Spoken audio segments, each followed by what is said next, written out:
You know the right answer beforehand itself, and you value it. Okay.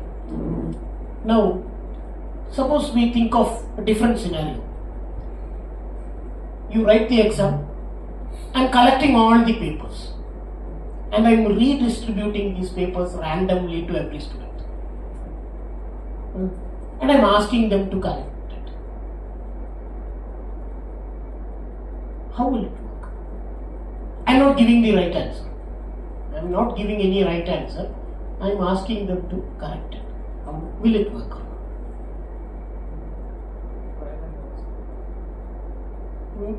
That is, first when you are correcting it, you will think that this is the answer that I wrote. Maybe it is right. Maybe it is wrong. You don't know. Okay? So you want to correct this. And this person is not your friend. Fine. Now, if it is your friend only, you want to give him the right answer, right? Otherwise, what you do? You'll give some value. You're repeating this exercise again. Then what will it? Means again collecting it, redistributing. So in some particular time, your paper will come to you itself. In some particular time. There also you have to use the same strategy. So the question is, will this model work? After some time. Will everybody arrive at the correct value? Means the correct right answer or not? You will. And that is what DeepSeek taught us. DeepSeek does it in this fashion. It does a reinforced learning concept, and the thing is that no critic, we call an external agent that is giving the answer, that is here teacher, there is no teacher, and you are asked to correct it among yourselves. Okay? But ChatGPT uses a critic. It uses a teacher who gives the right answer and then correct it. Okay, that is the difference between DeepSeek and ChatGPT, and it is found that if you go n number of iterations, DeepSeek will be identical to whatever ChatGPT does, unless you don't have a corrective mechanism. Because if you have some idea and you say that this is correct, you have an idea. Nobody is saying that this is right or wrong. Then how will you identify whether it is right or wrong? That is the only place that DeepSeek fails. Okay, certain biases will be there. That is why if you ask DeepSeek about anything about China, it will not say anything. It will not give you an answer. Seriously. Have you tried it? If you talk about China or talk about any political things in China, DeepSeek will be silent. That is because of this biasing kind of thing that happens there. Okay. Anyway, so if you ask, say for example, a question, what is the best ability of AI? Now, what ChatGPT does is, it will look at the text so far generated, and it will check what is the best answer possible after this, or best word possible after this. So suppose it has already built up this word, this sentence. The best thing about AI is its ability to. Till then it is already built. It builds word by word, right? So it builds up to here. And it wants to fit in another word after this. So what will be the best? Maybe many words will come up like learn, ability to learn, ability to predict, ability to make, ability to understand, ability to do. Which one to select? So it will have some values associated with this. Some percentages wherein you can fit in all this. It actually does computes these percentages by checking throughout the whole text that is available in the net. Every website, it will look for text, and it has already processed the whole text and said that after this word will come. So many times it has come, so many percentage of times it has come. So after so much text, 4.5% of time learn came, 3.5% of time predict came, 3.2% of time making. So it will select from among these words one word. Now the question is which word to select. You have some words, every word has a percentage, so which word will you select? What will be your criteria? Whichever is used more. The one which is more usual, right? So 4.5%. So if you select it like that, then if I search with a set of words and you search with the same set of words, you should get the same answer. Right? If you are looking for the best match, then what is the best one here? 4.5. Always learn will come. And after this next word, same a different set of values out of which you are picking the highest value. Same one will come, right? It means that if I search and you search, you will get the same answer. Are we getting the same answer? No. So the idea the idea that ChatGPT uses is it does not look for the best match. It randomly chooses. It randomly picks one. So it just picks predict. That's it. If it falls in a particular range, it picks. And then it builds up the next. So when you come, instead of predict, it will pick learn. When the third person comes, instead of that, it will pick do. That's it. So you have different sets of or different patterns of text that is coming up with you. So these ideas, that is, instead of taking the best, take anything you want, randomly. This changed the whole scenario. That is where these people are winning. They have silly ideas. Ideas very silly or simple. But the impact that change makes, right? It is very, very huge. That is what it is. Okay. So, with regard to DeepSeek again is a reinforced model, and it uses a concept called group relative policy optimization, where no external evaluation is there. As I said, no teacher interferes, no corrective mechanism. It just randomly does the whole thing, and finally we have found that it is right. Okay, it evolves to a particular best optimized set of results. And say, for example, you pick a query. You ask DeepSeek, what is the sum of 8 plus 5? And there can be many examples. The answer is 13. That is one typical example. 30. That is another possibility, right? Another possibility, it's 12. Another possibility, the sum is 13. Now, out of these four, which one is right or wrong?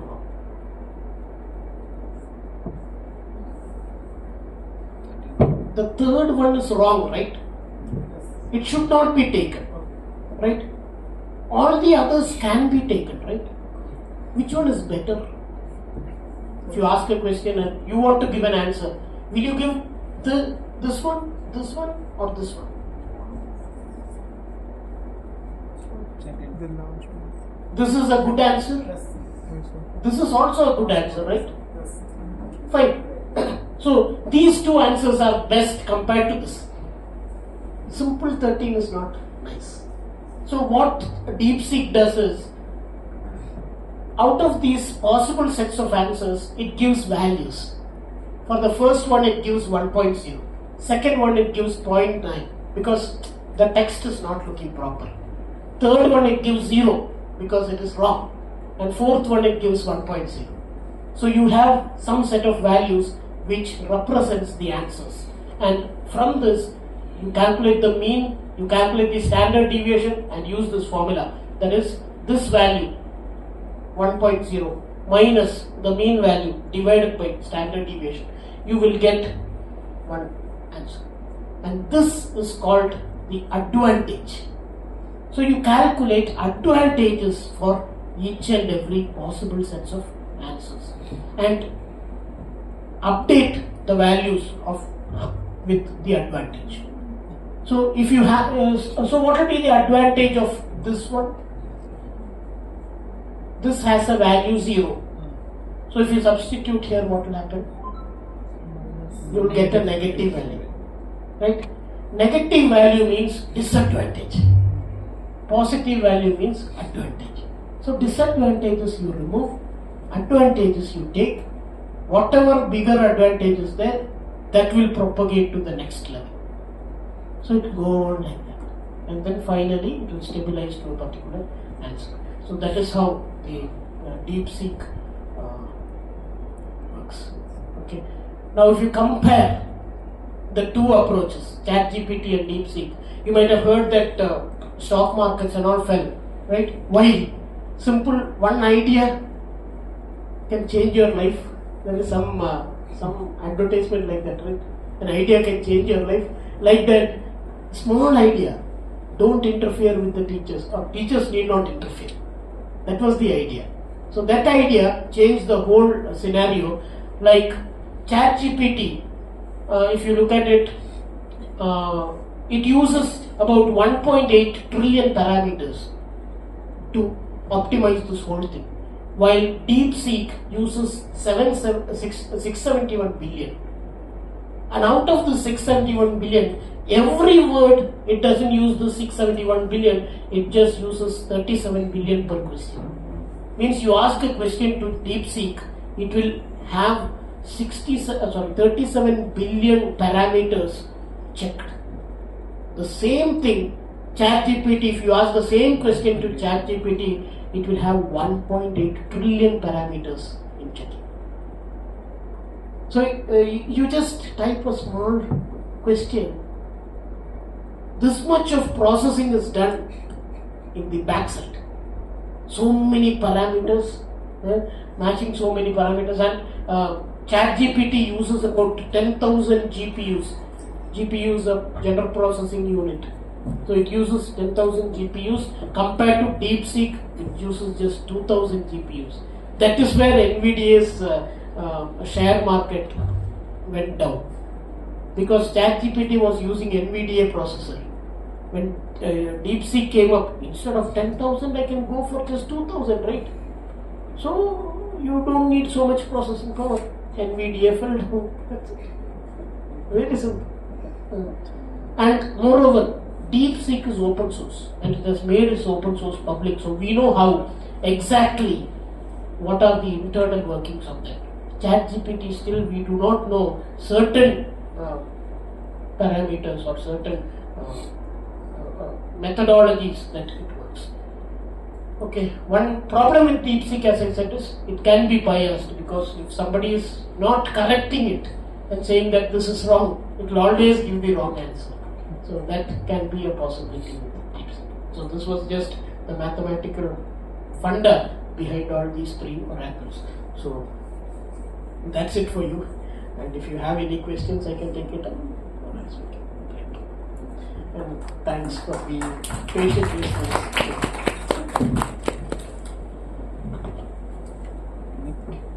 So I was asked to stop in 1 hour. I hope I have done that. Yeah, thank you, sir. Any questions? Please raise your hands. Yes, sure. Sir, one of the When you are asking questions, look at this picture and ask. Be very kind in asking questions. No, it was just, I was just kidding. Yeah, ask, you can ask him. Sir, the only question I have is that you said that you gave an analogy of answers paper, answer papers being evaluated, and at some point you will hit the right answer. I'm not sure about that, because suppose I'm looking at it in a very geometric way. I'm looking at a space, and you're saying that at every point, no matter what I do, there is a fixed point. It is not true, right? Because the space must have certain properties for a fixed point to be there. Okay. How are you guaranteeing that you will hit the right? Here, in this case, even though I said that there is no interference from the outside world, there are certain corrective measures that has been taken in DeepSeek. That is, everywhere, that is, ChatGPT uses something like all experts solve every problem. Okay, you ask it, don't think as expert as a person or something like that. It's just an algorithm. Okay, so all algorithms are used for solving a particular problem. DeepSeek, what it does is it does not use all algorithms, not all experts. It just takes some set of experts and it solves a particular problem. And the same question you ask to a different set of groups. So there the experts are different. Okay, we have seen that these two have different answers. So to correct them, there is a bigger expert who interferes in between, not every time, in between, and corrects these two experts, thereby tuning the whole system such that it works towards the answer. That is what is done there. I am not sure whether I answered you in the right way or not. I feel like you're talking about there's a sequence which Correct. which should converge to a point. Correct. If it converges, I get a solution. Yeah, right. If it converges to a point, I get a solution. So if it doesn't converge, that means that there is some problem with that, right? Yes. So at that time, we need to fine-tune certain parameters so that it converges. Right. Yeah. So DeepSeek has come up with this converging mechanism or fine-tuning mechanism. That is what I refer to as a bigger expert doing the same fine-tuning kind of thing. So even though in the first level we can say that it may not converge, when this fine-tuning also happens, it has been seen that it is converged. But we don't have a proof always that it will converge. If you are thinking in a mathematical point of view, there is no proof so far that it will converge definitely. We don't have a proof like that. But we've seen that it is converging. And further research may give an answer to that.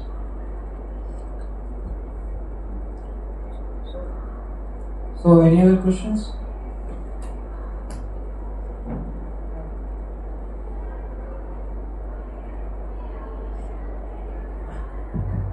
So you told that ChatGPT randomly selects the next word or next parameter. Randomly from a chosen bandwidth. Like suppose you have 100 words. 100 words have these percentage values linked with them. Okay, and out of this 100 words, there are 10 words which is less than or more than maybe 50 percentage. Okay, and all the remaining less than 50 percentage. Then it chooses that first 10, and out of that it will choose randomly. So these 10 values will be on the same eigenspace.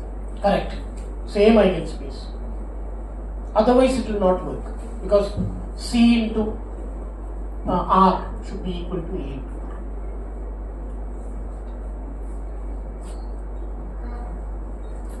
So sir, there is something that we all see that I'm just gonna ask generally. Whenever there is a mathematics questions involved, like any advanced, not a simpler one like 1 plus 2 or not those, but theorems or proofs, there are these language learning models make a lot of mistakes actually. Correct. Yeah. What is the reason for that? No, even though it makes lot of mistakes, it learns from all those mistakes. True. That is the point. Okay. So first you have a set of big metrics with many values, okay, and you get to an answer, and the answer is rubbish. Then obviously from the response of the users, initially when ChatGPT came up, there was one small icon nearby asking whether you are satisfied with the answer. Users clicked it, yes or no. You don't know that all these clicks modified those matrices.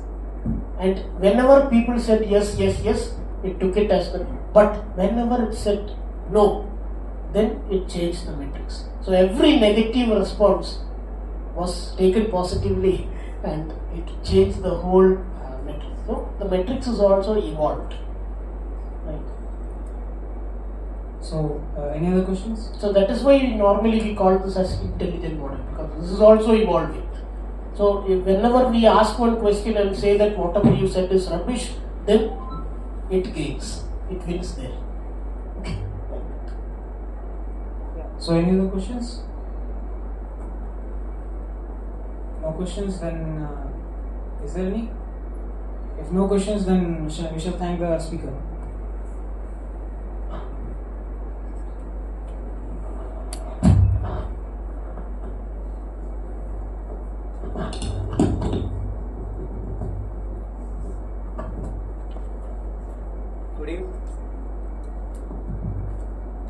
Good evening, everyone. Like my fellow students, teachers, and I thank Dr. A. Sukesh for this excellent lecture on mathematics behind AI. When we students think about AI, we don't think it as a friend or a foe. We just think it helps. Sometimes, most of the times, it's wrong, but eases our way. So, thank you, sir, for this excellent lecture, and I thank Madhu sir for organizing this lecture too. Thank each and everyone for joining. Thank you. It's actually after thanks I need not tell. It is actually program was by Calix. Calix is our maths club. So last many programs they are planning now. Future also. I hope you have to spread that there are programs are there and they have asked them to come for the programs. So many plans are there for that club. Like this lectures, always we will not be getting. Usually we will plan some video lectures. 1 or 2 video lectures are there. Without just lecture, we used to have a discussion. Last week we started dimensions. Actually, dimensions video was given by Sukesh sir around 6 years before to me. That you give me a video, set of videos, maths videos which you have to watch. In our group we have shared that one we watch almost every year we used to watch that dimensions video. So thanks for everyone, especially for teachers from Andhra Pradesh to come for my program. Actually they are usually they used to training programs mean immediately after the training everybody wants to go, but today they were asking me where is the program, what time it will start, and almost many of the people came here. Thank you for all of you also. Thank you, sir. Okay, thanks. He will be recorded.